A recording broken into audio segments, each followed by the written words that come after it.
Okay, so it's Tartan Day in the US, right? And you know what that means. Parades, bagpipes, kilts everywhere. A whole lot of like Scottish pride on display. But what if that picture, that whole like kind of straightforward celebration is, well, I don't know, maybe hiding something a bit deeper, a bit more complicated, almost like we're only getting like the cleaned up version of a much bigger story. That's a really interesting way to put it. Makes you think about what's being left out of that picture. Yeah, Okay. exactly. And that's what we're going to try to do today. Dive into that. We've got this really thought-provoking essay by Jaime Hoerricks, their PhD. It's called What Empire Erases, We Remember. And what makes Hoerricks' take on all this so interesting is that, well, they're descended from cleared Gaels. Their family lived through the Highland Clearances, like firsthand. And because of that, their view on Tartan Day is, well, let's just say it's pretty different. Not exactly a day of celebration for them. So that brings up a big question, doesn't it? Why that disconnect? Mm-hmm. What is it that Tartan Day, the way most people see it, what does it kind of miss? Or maybe even, try to push aside? Yeah, that's it. That's the heart of this whole deep dive. We want to figure out the history, the context that shapes Hoerricks' point of view.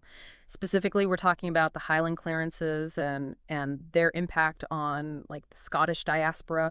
We're going to unpack all of that, using their experiences, their analysis to try and see why they called this day a day a lot of people connect with pride. They call it the sanitized aftermath of a slow and deliberate unmaking. Pretty heavy stuff. Yeah. And for anyone listening who likes to, really get into these kinds of complex topics, but also wants to do it, quickly, thoroughly, this is for you. We're giving you another side of the story, a viewpoint that doesn't always get a lot of attention, especially not on, mainstream holidays.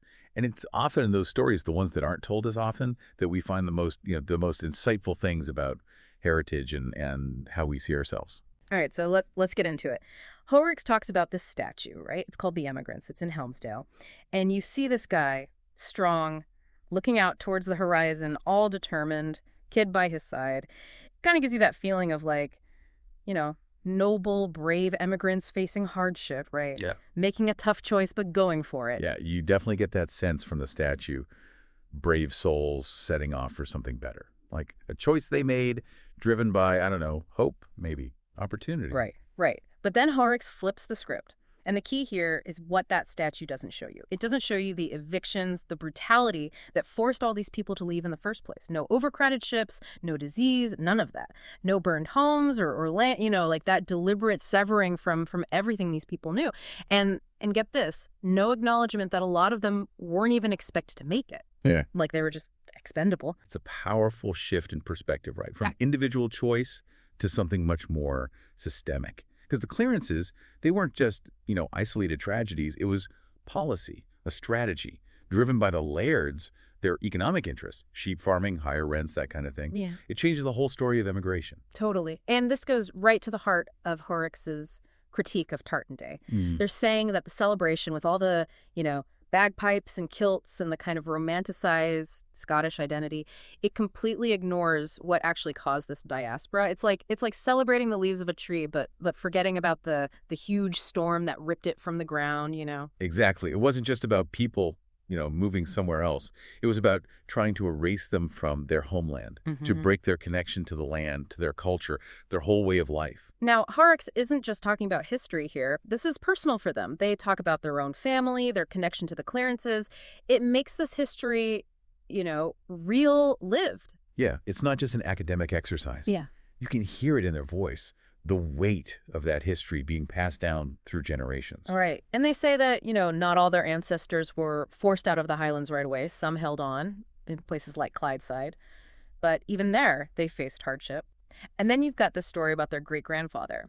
He was deported to Canada because he was involved in the Red Clydeside movement, which people who don't know was this period of, huge working-class activism in Glasgow, fighting for better conditions, social and economic justice.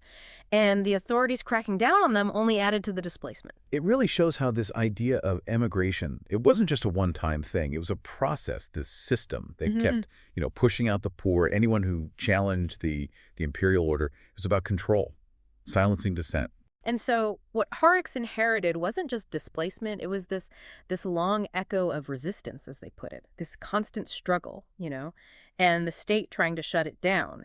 And their family, they really instilled this in them. Their grandmother, Scottish Marxist, she taught them to remember, Quimich na dawaina santanikdu, she would say.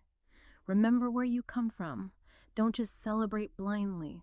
Honor the truth. And that leads to this really insightful point they make. They were raised to be proud of their heritage, right? Yeah.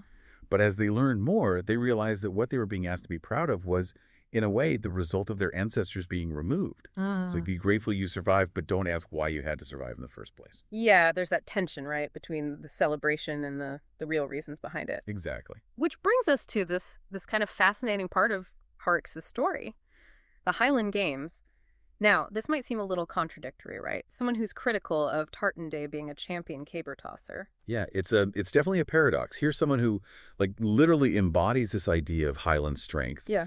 But their experience is really different from that celebratory narrative. Oh, yeah. They describe themselves, over 6'6", over 29 stone. They say it's what happens when Highland genes meet American caloric prosperity. They were built for those games. But they also talk about this inner turmoil, even before they, really understood their dysphoria, their autism. They felt this disconnect, like the world saw this strong body, but inside it wasn't that simple. That strength was masking something, a vulnerability, a feeling of being misunderstood. And that power in their throws and the games, they say it came from more than just, muscles. It came from that weight of being misread, of not being able to explain why. Yeah. And they competed for all sorts of reasons, obligation, networking, their employer even. They said they felt like their employers, prized bull, a symbol, but not really seen. Right, like they were performing a role. And that role was based on this imagined past that didn't fit their reality. And that's the thing. The games, like Tartan Day, they celebrate strength, resilience.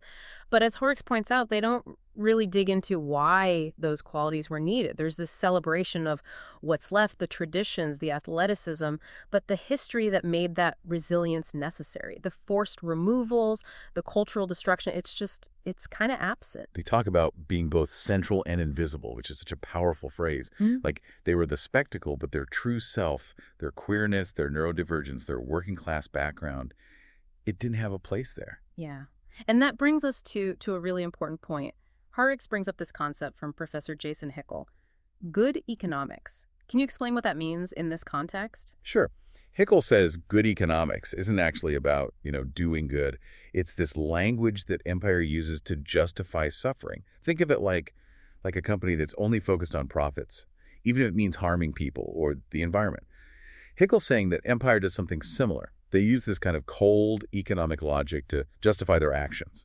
And under that logic, whole populations, whole cultures can become inconvenient if they get in the way of the dominant economic model. And Hoerricks argues that the Highland Clearances, which they call a genocide of Nagaidheil, were an early example of this good economics. It was one of the first times that modern capitalism looked at a native European population and basically said, you're not profitable, so you're out. And it's not just about individuals, right? It's a whole way of life. Yeah. That connection between the people and the land, that's what was destroyed. For the Gaels, the land wasn't just property, it was kin. It was part of them. And when Hoerricks says genocide, they're talking about the deliberate destruction of a culture, a language, a way of life, not just the people themselves. Right. But this new economic logic, this focus on sheep farming and profits, it dismissed all of that. Communal ties, ancestry, the Gaelic language, it was all seen as inefficient compared to raising sheep. As Hoerricks puts it, sheep didn't need schools or doctors, and crucially, sheep didn't resist. And the language they used to justify progress, improvement, it all sounds so familiar, doesn't it? We hear the same language today when we talk about things like, austerity measures, privatization, land grabs in different parts of the world. Hoerricks makes this point that the Gaels were like a test case. First they were cleared from their land, and then a lot of them were sent to the colonies, which helped the empire expand by clearing other people. So they're saying it wasn't a tragedy, not in the classic sense. It was policy, a calculated outcome of a system that learned to put a price on land and people. And this was happening right when Adam Smith was writing The Wealth of Nations in the Lowlands. Like, he saw this happening, but it didn't seem to bother him too much. Yeah. It's unsettling, right? That the reason we don't talk about the clearances as genocide might be because it was profitable, because the people in power were able to rewrite the story to make it okay. Absolutely. When the powerful benefit, the suffering of others, is easy to ignore or to reframe. And that leads us to this idea of empire's selective memory. How does that play into Tartan Day? Well, empire doesn't remember history, honestly. Right. Right? It picks and chooses what it wants to remember, what fits the story it's trying to tell, the story of progress, civilization, all that. Anything that doesn't fit the brutality, the suffering, it gets buried or twisted or just left out entirely. And Hoerricks is saying that Tartan Day is a perfect example of that. It's all about celebrating survival, this almost heroic endurance. But it doesn't want us to look too closely at what they survived.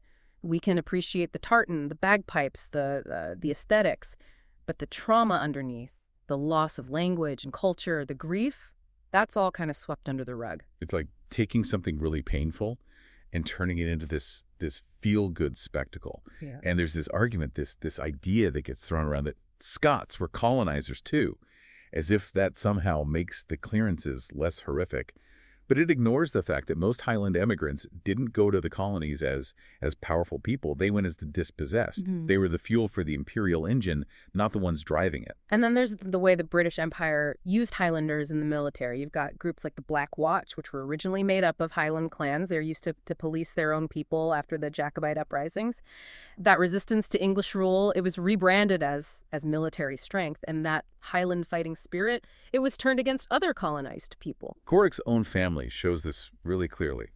They had a great-great-uncle who served in the British Army in World War I. At the same time, his brother was being deported for labor activism. It shows how empire could use the dispossessed, pit them against each other. And it's important to remember that for a lot of these people, serving in the military wasn't about loyalty to the crown. It was about survival. Avoid prison, avoid starvation. It was a choice made out of desperation. And then empire, they turn around and say, see, look at all these loyal Scots serving the crown. They used the tartan, the ceremonies, to make it look like people were happy to participate. But underneath, it was coercion.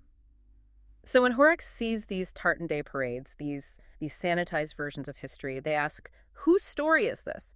Because it's definitely not the story of their ancestors. Right, which brings us to this idea that Hoerricks explores towards the end of the essay. Survival is not consent.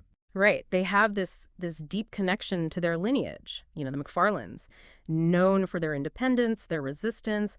But even within that, Hoerricks being neurodivergent, trans, working class, they didn't fit the traditional image. It shows how even within a marginalized group, there can be, further marginalization.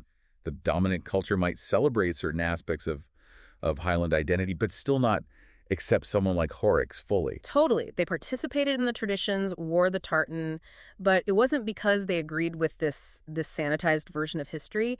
It was about enduring, refusing to be erased. And that leads to that powerful line, I do not wear it to belong, I wear it to remember. It's not about celebrating a myth, it's about honoring the truth. So as we wrap up this deep dive, let's go back to those key points. Tartan Day, the way we usually celebrate it, it misses a lot of the really hard stuff, the Highland clearances, the forced displacement, the impact on the Gaels. It turns this painful history into something easy to swallow. And understanding all of this gives you, the listener, a deeper, more complete picture of heritage and identity and the legacy of empire. It shows how important it is to question the stories we're told and to listen to the voices that haven't always been heard. And it leaves us with this question. Can traditions like Tartan Day change? Can they become a way to really remember, to acknowledge the full weight of history, to honor the people who were silenced? Maybe true honor isn't about celebrating blindly. Maybe it's about facing the difficult parts of history, about thinking about whose stories are being told and whose stories are being left out.